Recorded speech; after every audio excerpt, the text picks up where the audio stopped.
Hi, I'm Danielle Dufault, and you're watching Animalogic Wild. Today, I'm in Morocco, following one of the coolest stories in wildlife conservation that I've heard about in years.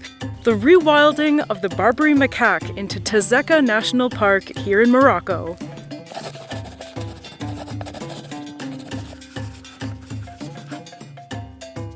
At first sight, it looks like a classic, adorable, silly monkey. They're very cartoony.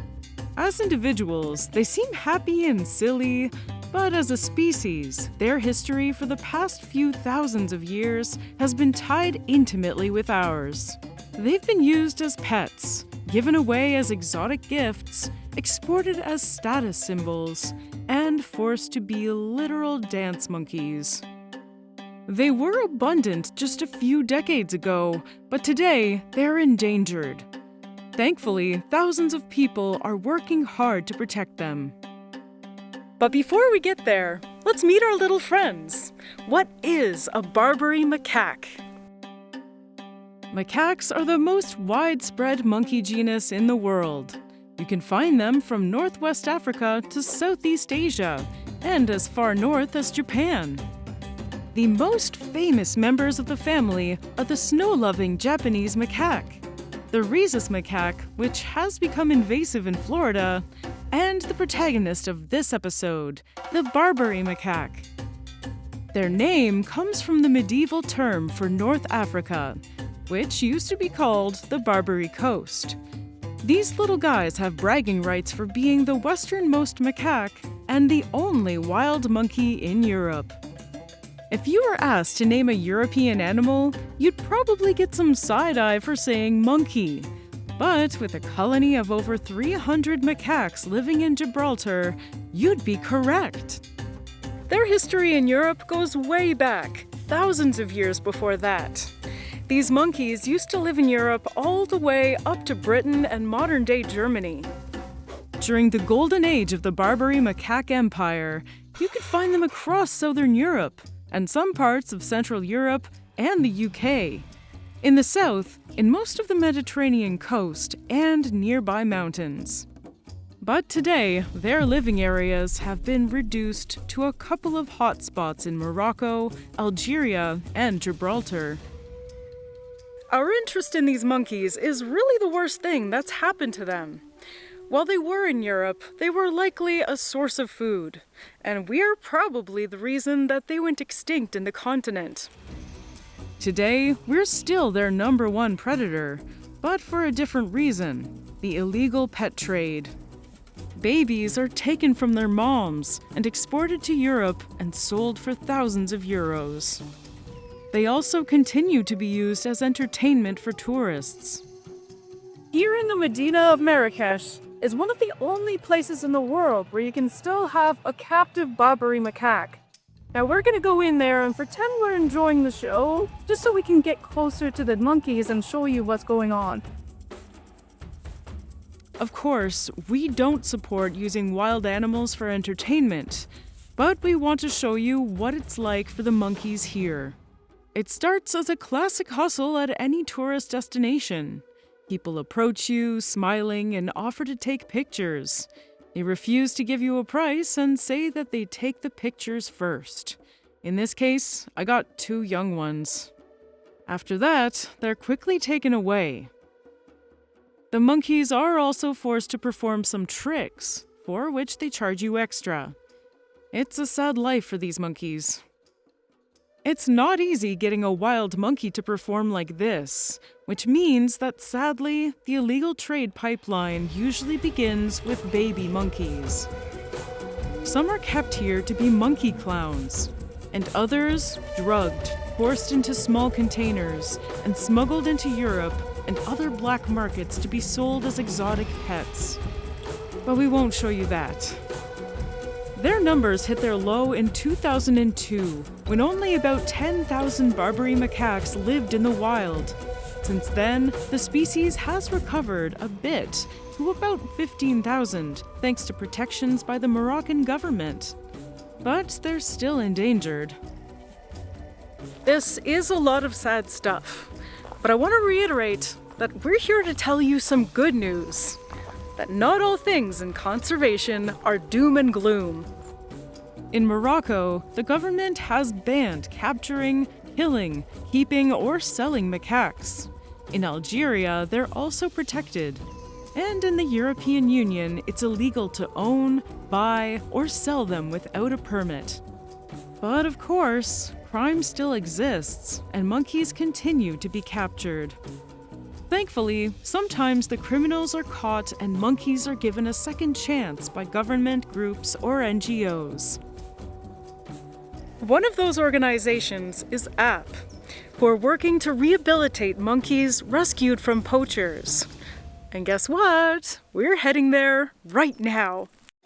From Marrakesh, we headed to a secret location to see some of the monkeys rescued from the illegal pet trade. After seeing the captive macaques in the Marrakesh markets, we're now on our way to the Atlas Mountains. We're going to see some wild macaques, as well as pay a visit to a very important conservation project. These monkeys are not only special because they're being taught to survive in the wild after a lifetime in captivity, but they're also the pioneers of a new population.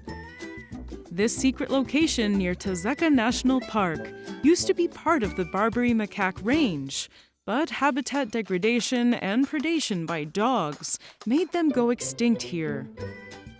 But local scientists have determined that these forests could still support monkey populations, so these monkeys will be the first ones to live up here in decades. Alright, before I go and see these monkeys, I'm gonna mask up, because I don't want to introduce any kind of viruses or bacteria to this population that's supposed to rewild this area. Let's go. This beautiful girl behind me is one of about 15 macaques that are going to be reintroduced through the program of APP. Right here in this habitat that used to be one of their ancestral homes. Unfortunately, the macaque has not been seen here since around the 70s. But these ones are going to be the first, and they're learning how to be monkeys again in this environment. The team working here go to great lengths to keep their interaction with the monkeys at a minimum, to keep them as wild as possible. We were even told not to look them directly in the eyes, because in macaque society, that means a challenge. We got to speak with Eva Shippers, biologist and head of AAP's Rescue and Rehabilitation Department, to find out more about training them for rewilding. That's why we're also on this bridge. We're a little bit, on top and away from the animals. Yeah. And they have to kind of sort it out themselves. And we only do, because after the socialization, we have the pre-release phase, but also predator training. So we show them and we see how they react on different predators, which are dogs. Okay. Dogs a lot. Feral dogs? Yeah. But they're everywhere. They're dogs, even in the park and everywhere. Really? Even up in the mountains? Or they're everywhere. Yeah, they're stray dogs, but they're everywhere. So they're definitely a threat for the animals, especially for the young ones. Mm-hmm. So we train them for that. Wolves. Theoretically, that's a possibility. There are wolves around here, but they're very scarce. Because the wolf and the dog is a little bit the same, so that's easy. Birds of prey, and snakes. The monkeys are being taught to be independent and solve their own issues on their own and live as they would naturally. Even in temporary captivity, you can see the patterns that will follow them into the wild. They live in matriarchies, but there are also dominant males with preferential access to the females and the babies. Yep, they like hanging out with the kids. They groom each other as a way of establishing and maintaining social bonds. Submissive members of the group signal their low status by showing their rumps. And males take a big role in rearing the kids, at least compared to other primates. In fact, all adult members of the group help to raise the kids. Like they say, it takes a village. And all of that is already happening here. I don't want to get too close, but that right there is a Barbary macaque. And she's just snacking down on a piece of fruit. The thing is, I don't want to get too close, and she doesn't want me too close either. And that's healthy. The idea is that we don't want these macaques to get too used to human contact, or comfortable with it at all, really. Because if they're comfortable approaching humans and asking them for food or any kind of interaction, that can actually lead to more problems than you might think. For now, we'll let these rescued monkeys continue their training to be wild monkeys. We'll check on them later. It's time for us to go to our next destination. Right now, we're entering Ifrane National Park, and we're gonna see some monkeys that are semi-wild. These ones here kind of depend on the tourism of the area. And so people who stop by here, they're offered fruit to feed these monkeys. But that's not really a good practice because then they become dependent on the people offering them food. The park is in the Middle Atlas Mountains. It's a place of amazing beauty, which has earned it the nickname of the Switzerland of Morocco. It makes sense that this place is super touristy, but unfortunately, monkeys are a side road attraction. As you can see, some of these monkeys are totally unfazed by the fact that there's a ton of tourists and trucks and cars and even donkeys going by.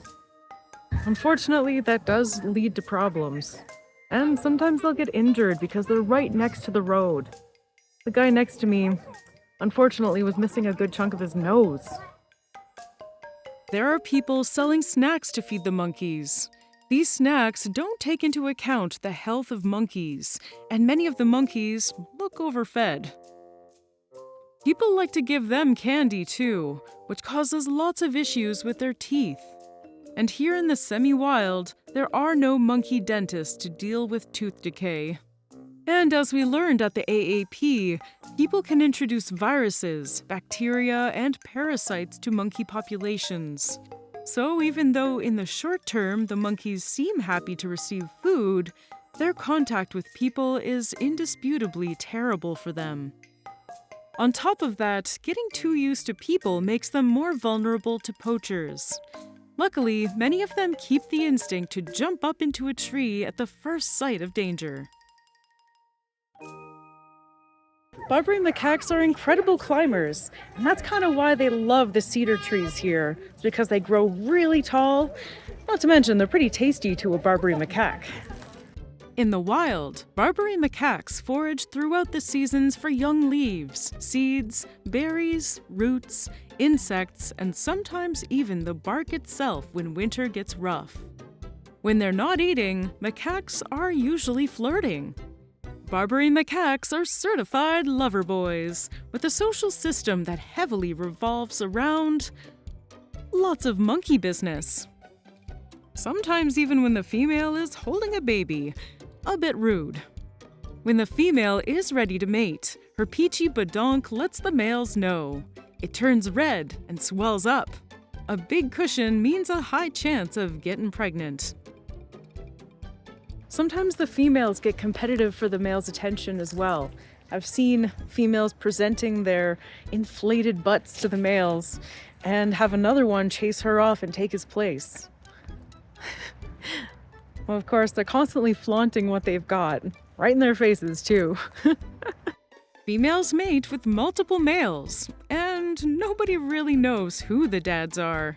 Like, Monkey A, you are possibly the father. Monkey B, you are also maybe the father. Monkey C, well, you get it. And that's nature's design. When the babies are born, the males know that there's a chance any and or all of these kids might be theirs, so they turn into the world's most devoted babysitters. Love is all around us here at Ifrane National Park, and it's very stinky. Guys, we're here for a really beautiful moment. November is mating season for the Barbary macaques, and right over here is a male and a little female, and they are canoodling. It is so cute. I don't want to be too loud and disturb them, because the female is currently grooming the male, picking off things from its fur, probably eating them too. I keep seeing them alternate between play fighting and pushing each other off the branches and grabbing onto other ones, and then they make peace by grooming each other. It's kind of like watching a bunch of 7-year-olds playing around. And their social groups are so complex. I can't help but see myself in it. I don't mean to anthropomorphize these guys, but really, these guys are cousins. They can just climb a whole lot better than I can, let's be honest. Oh, here they come. Oh. Oh my God. After spending a whole morning with these monkeys and getting to see how their lives are so dependent on humans, it was time to make our next move. We're going deeper into the Atlas Mountains to see wild monkeys in their natural habitat. Right now I'm in the beautiful Ifrane National Park, and we're here to finally see some wild Barbary macaques. I can't wait. And it didn't take long for the cedar forest to give us monkeys. Oh my God, I see them. Okay, I gotta be quiet. He's right there. As you can imagine, I was very chill about the whole thing. Oh my gosh, I'm really emotional right now. Can't believe we got to spend this time with a wild pack of monkeys. The first thing you notice is that they're much more shy than their human-fed cousins. We had to keep our distance and our mouths shut. But after a while, they got used to our presence, and we got to see a glimpse of their day-to-day life. In a way, they seemed almost welcoming. I am surrounded by wild macaques. I want to be as quiet as I can because I don't want to scare them off. But right now, it's the end of the day, the sun is setting, and it is getting cold. So they're retreating deeper into the forest, where they can find warmth among the oaks and all the cedars. They're gonna start a whole cuddle pile. Little by little, as the sun started to set and the temperatures dropped, they all started heading into the same direction, which seemed to be the safe grounds where they sleep.